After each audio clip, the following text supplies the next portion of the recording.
नमस्कार दोस्तों, माई क्लासेज में आपका स्वागत है। आज का जो अपना चैप्टर रहेगा वो एक्सरसाइज 1.1 रहेगी, क्लास 8th मैथ्स की। ठीक है, तो ये जो टॉपिक आपका है इसका नाम है आपका रेशनल नंबर्स।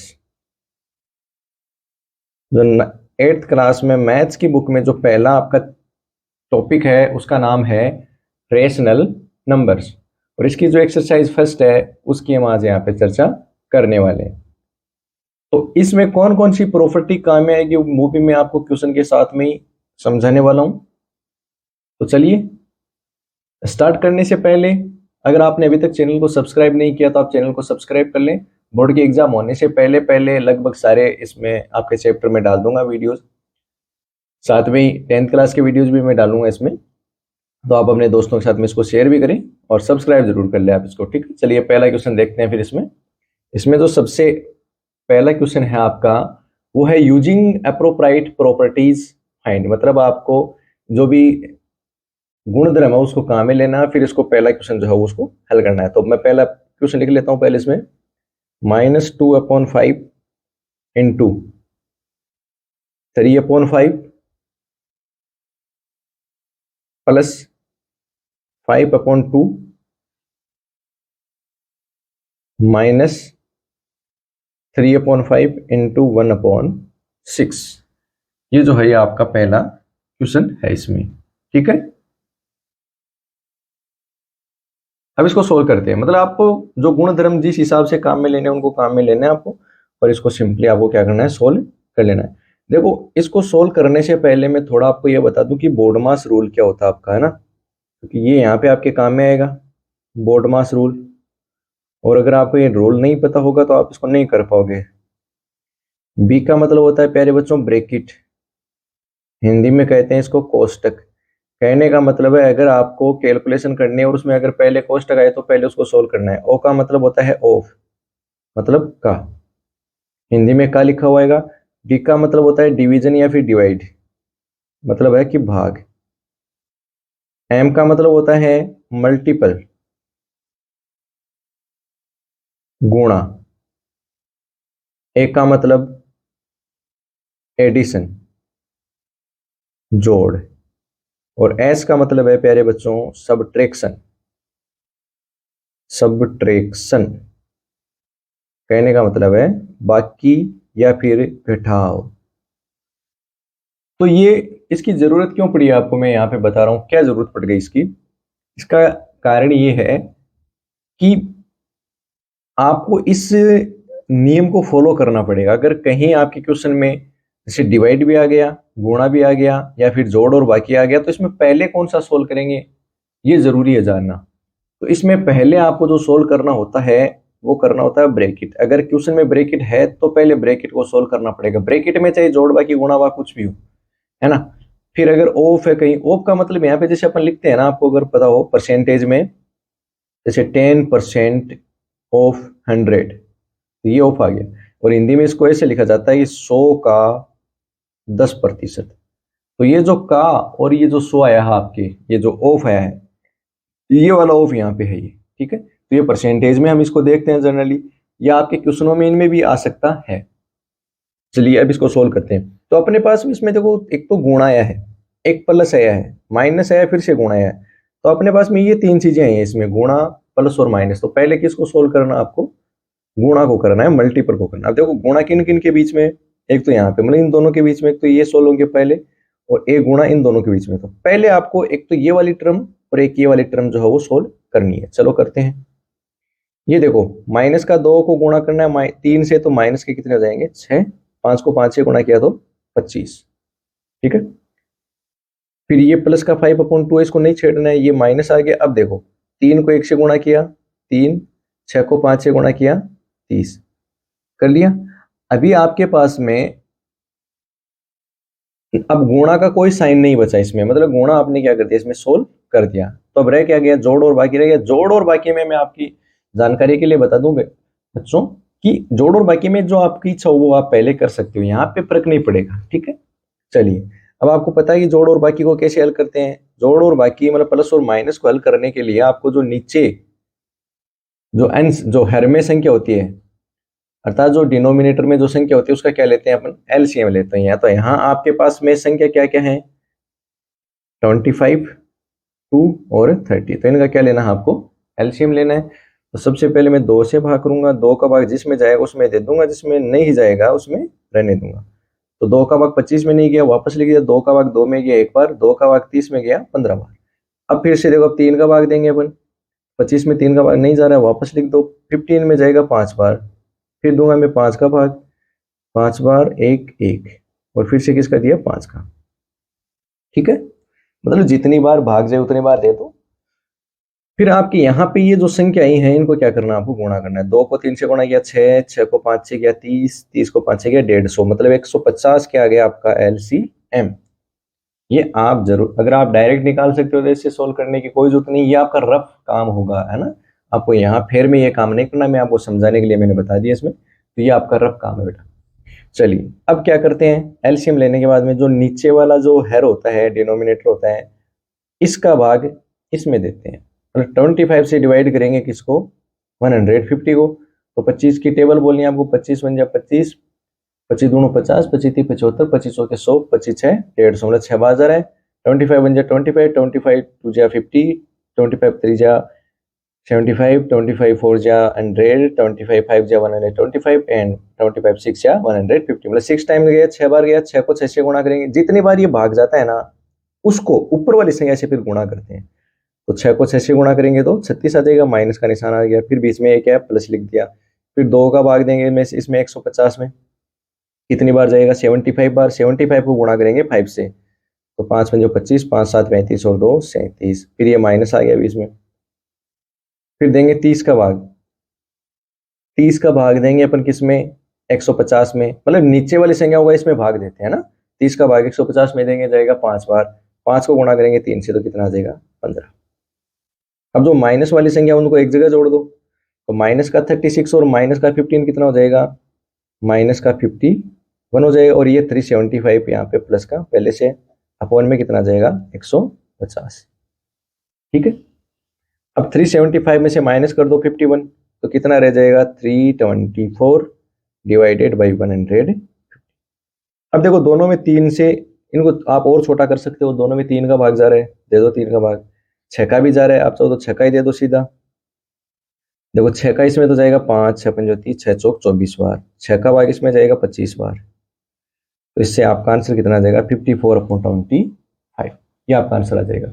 मेन बात क्या इसने बोला, अप्रोप्राइट प्रॉपर्टीज, आपको जो गुण धर्म है वो काम में लेना, एक नियम है वो काम में लेना बाकायदा। आपको मतलब बोर्ड मास का नियम वहां पे क्या होगा, आपका काम में आएगा। आ रहा है समझ में। चलिए इसके बाद में इसी में देखो आपका एक सेकंड क्वेश्चन है, उसकी बात करते हैं अपन।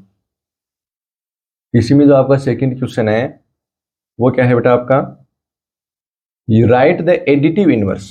इसको समझो आप, क्या होता है आपका एडिटिव इनवर्स, क्या होता है। हिंदी में कहते हैं इसको योगात्मक प्रतिकूल। इनवर्स का मतलब क्या होता है, एक तो होता है आपका एडिटिव इनवर्स, एक होता है आपका मल्टीप्लिकेटिव इनवर्स। गुणात्मक प्रतिलोम और एडिटिव इनवर्स का मतलब योगात्मक प्रतिलोम। इसका मतलब होता है योगात्मक प्रतिलोम। तो आपको कोई एक संख्या देगा और उसका योगात्मक प्रतिलोम आपको पूछेगा, तो वो आप कैसे निकालोगे। चलिए अभी देखते हैं इसको कैसे निकालते हैं अपन। एक संख्या ले लो आपके पास में, जैसे 2/8 है, ठीक है। और एक मैं माइनस वाली संख्या भी ले लेता हूँ, जैसे आपके पास में है -5/9। ये दो संख्या ले ली और इनका आपको पूछा एडिटिव इनवर्स, तो आप लिखोगे एडिटिव इनवर्स ऑफ 2/8, अर्थात 2/8 का योगात्मक प्रतिलोम। तो वो कितना होगा, आपको कुछ नहीं करना है। योगात्मक प्रतिलोम में सिंपली निशान को उल्टा कर दो, निशान को क्या कर दो, चेंज कर दो। जैसे ये 2/8 किसका है भी, इसके कोई निशान नहीं है, मतलब ये प्लस का है, तो ये किसका हो जाएगा, माइनस का 2/8। ये होता है आपका योगात्मक प्रतिलोम। जैसे -5/9 है, इसका उल्टा कर दोगे तो वो कितना हो जाएगा, निशान को उल्टा करना है बेटा, है ना। निशान को उल्टा करना, संख्या को कुछ भी चेंज नहीं करना। जो आपको 5/9, 2/3 कुछ भी दे उसको एज इट इज लिख देना है। केवल ये देखना है कि प्लस है या माइनस है। अगर प्लस है तो माइनस कर दो, माइनस है तो प्लस कर दो। तो यहाँ पे ये माइनस का था, इसको प्लस कर दिया, और ये प्लस का था, इसको माइनस कर दिया। ये आपका होता है एडिटिव इनवर्स। इसी प्रकार से आपका इसी में देखो एक फोर्थ क्वेश्चन है, वो आपका है मल्टीप्लिकेटिव इनवर्स। मल्टीप्लिकेटिव इनवर्स, गुणात्मक प्रतिलोम, हिंदी में कहते हैं इसको गुणात्मक प्रतिलोम। इसमें क्या होता है, इसमें निशान चेंज नहीं होता।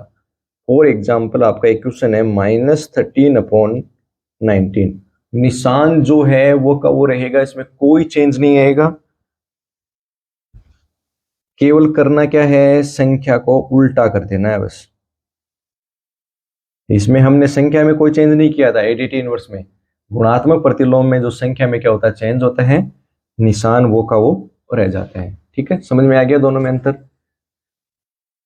अब ऐसे ही एक क्वेश्चन इसमें जो अगला है आपका फिफ्थ क्वेश्चन, वो तो इजी है, वो आप अपने आप कर सकते हो। नेम द प्रॉपर्टी, इसमें आपको नाम पूछा है। देखो इसमें एक पहला क्वेश्चन है, तो इसमें आपका पांचवा क्वेश्चन है ना, पांचवे में पहला देखो, इसमें पहला क्वेश्चन आपका -4/5 into 1 is equal to 1 into -4/5 is equal to -4/5। जैसे ये क्वेश्चन आपका। अभी इसमें आप ये देखो, ये और ये वैल्यू, इसमें क्या चेंज किया इसने, एक बार -4/5 इंटू 1 किया, एक बार 1 गुणा -4/5 किया, मतलब इनवर्स कर दिया, सॉरी एक दूसरे को क्या कर दिया, उल्टा कर दिया। तो ये इसमें कौन सी प्रॉपर्टी लगती है, तो इसमें आपकी लगेगी कम्यूटेटिव प्रॉपर्टी। कौन सी लगी इसमें, कम्यूटेटिव प्रॉपर्टी इसमें आपकी काम में आ रही है। कम्यूटेटिव में क्या होता है आपका, अगर a गुणा b है तो इसको हम लिख सकते हैं b गुणा a, और ऐसा लिखने पर अगर कोई चेंज नहीं आता तो हम इसको बोलते हैं कम्यूटेटिव प्रॉपर्टी। और ये प्रॉपर्टी आपकी गुणा और प्लस दोनों में काम आती है। मतलब a प्लस बी को हम b प्लस ए लिखें तो भी कोई चेंज नहीं होता। चेंज का मतलब समझो आप, चेंज कैसे नहीं हो रहा है, क्योंकि आप ऐसे देखो कि 3 और 2 को आपने जोड़ दिया और उसका उल्टा किया आपने 2 और 3 को जोड़ दिया, तो क्या कोई चेंज आता है क्या, नहीं आता। तो कम्यूटेटिव प्रॉपर्टी आपकी जो लगती है वो किस में लगती है, आपकी प्लस में लगती है और एक गुणा में लगती है। ठीक है, ये आपको ध्यान में रखना बेटा। इसके अलावा एक आपकी प्रॉपर्टी होती है डिस्ट्रीब्यूटिव प्रॉपर्टी होती है, तो ये भी आपको पता होना चाहिए। एक आपकी होती है एसोसिएटिव प्रॉपर्टी, तो ये भी आपको पता होनी चाहिए। मैं एक बार थोड़ा सा बता देता हूं आपको इसके बारे में भी कि ये होते क्या है ना। देखो, एक तो आपकी कम्यूटेटिव जो मैंने अभी लिखा, समझना इनको ध्यान से आप। कम्यूटेटिव प्रॉपर्टी में क्या होता है, जो अभी बताया मैंने सेम, a गुणा बी और b गुणा a बराबर बात है। a प्लस बी लिख दो चाहे b प्लस a। कहने का मतलब है, जैसे अगर आप संख्याओं को एग्जाम्पल से समझो, 3+2 लिखा आपने और आपने लिखा 2+3, तो ये भी 5 आंसर देगा, ये भी 5 आंसर देगा, तो आंसर में कोई चेंज नहीं आया। तो इस प्रॉपर्टी को आप बोलोगे commutative property. Same process multiple के लिए भी, लेकिन प्लस और एक तो माइनस के लिए और एक डिवाइड के लिए ये प्रॉपर्टी जो काम में नहीं आती। ऐसे ही आपकी एक प्रॉपर्टी होती है बेटा एसोसिएटिव प्रॉपर्टी। एक कौन सी होती है आपकी, एसोसिएटिव प्रॉपर्टी होती है एक आपकी। चलिए इसको देखो फिर से देखते हैं अपन।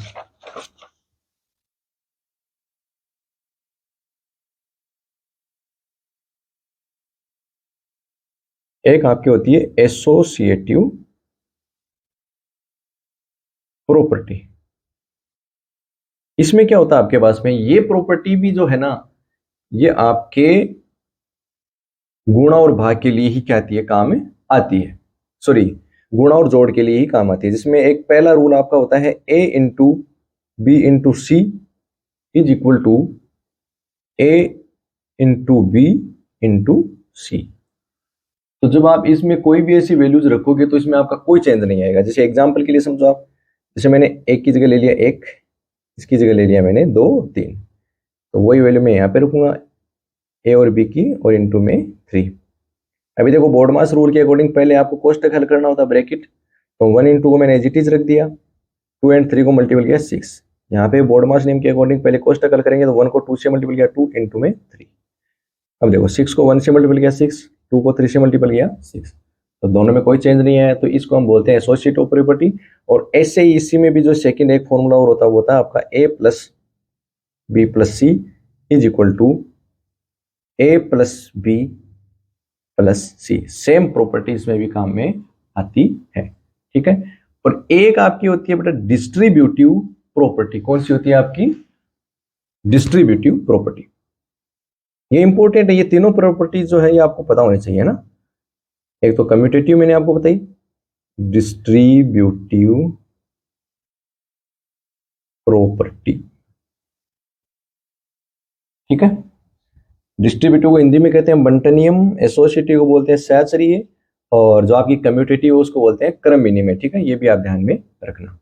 जो आपकी कम्यूटेटिव थी उसको बोलते हैं क्रम विनिमय, है ना, और एसोसिएटिव को बोलेंगे आपकी शास्त्रीयता, और डिस्ट्रीब्यूटिव को हिंदी में बोलते हैं बंटन नियम। डिस्ट्रीब्यूटिव में क्या होता है आपका a इंटू बी प्लस सी लिखा जाता है, और इसको हम लिख सकते हैं a into B plus a into C. आपको एक ये नियम भी ध्यान में रखना, इंपॉर्टेंट नियम है, इस पे भी डायरेक्टली आपके क्वेश्चन आते हैं। ठीक है, तो चलिए मैं वापस आपके क्वेश्चनों की तरफ लेके जाता हूं आपको फिर से। तो क्वेश्चन हमने 4 क्वेश्चन देख लिए थे इसके स्टार्टिंग के, इसके बाद में आगे देखते हैं।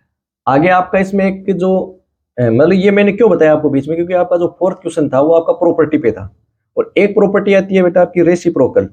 इसको भी आप समझो, रेसिप्रोकल क्या होता है इसको समझो आप। हिंदी में कहते हैं इसको प्रतिलोम। रेसिप्रोकल को हिंदी में कहते हैं प्रतिलोम, मतलब आपको प्रतिलोम बताना है ना।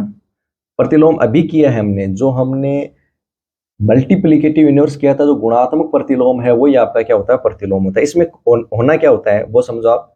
इसमें आपके पास में 2 संख्या होंगी, जैसे एक एग्जांपल से समझो आप 5th में आपका जो 3rd क्वेश्चन है, मतलब इसमें कौन सी प्रॉपर्टी का हमारे अगर ऐसा क्वेश्चन आए तो -20/9 इंटू 29/-19 इज इक्वल टू कितना हो रहा है 1। आप देखोगे कि -19/29 को गुणा कर रहा है इसके जस्ट मल्टीप्लिकेटिव इनवर्स से कर रहा है, जस्ट उल्टा कर दिया, इसका निशान में कोई चेंज नहीं किया। तो आप देखोगे कि ये इससे कैंसिल हो गया, इससे कैंसिल हो गया, तो आंसर कितना आ जाएगा 1। जब आप किसी संख्या को उसके मल्टीप्लिकेटिव इनवर्स से इनटू करते हो और आंसर अगर 1 आ जाए तो उसमें प्रॉपर्टी कौन सी होगी आपकी रेसिप्रोकल प्रॉपर्टी होती है।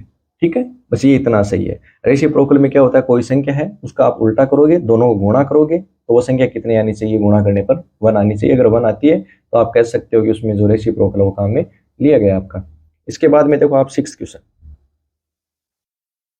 1.1 का 6th क्वेश्चन देखो आप।